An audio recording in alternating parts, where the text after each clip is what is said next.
Ense moyendo OMOWASIRI buburindi bwaime KIPCHUMBA Murkomen okuleera abananchi kubwatana n'abanasiasa baria balineganga y'ogwatana n'abakenya na koleta chisegi okwana chinsemo cha itene ime ya Kerio Valley omomochirie omuraibwe kema kya DCP Rigathi Gachagua asokuralia obogesaku asatebire nigalema mincha goikana ensemerie ko yamereria serikali yalinda mwananchi osemiria barai balinda mwananchi otibesoanania nesawe ya Gachagua onye kibaganetie gotinga gesiasa.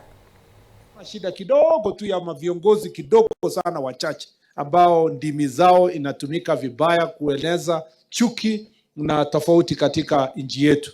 Mmesikia wengine wanaongea juzi, tulifikiria huyu bwana Gachagua alikuwa na shida na UDA peke yake na wenye wako serikali.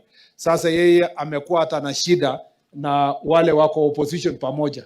Unaona anawaambia msikuja hata kwetu, msikanyake hapa, which means that he is wired for sectarian politics, tribalism, hatred of Kenyans. It's unfortunate that we have a person of that nature who ever occupied high office akihubiri tofauti. So I want to tell our vijana kina Sifuna, I know alikuwa mono yangu kwa university na wale wengine, nimwambie ya kwamba you don't know Gachagua.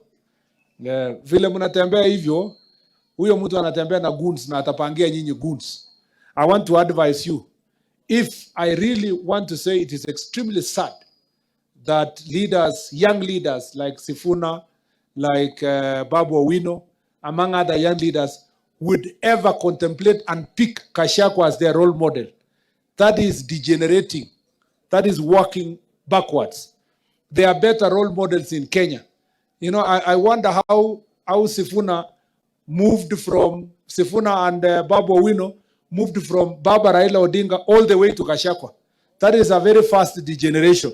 And I want to warn them that as young people and a people of my generation, you can have a very bright future politically.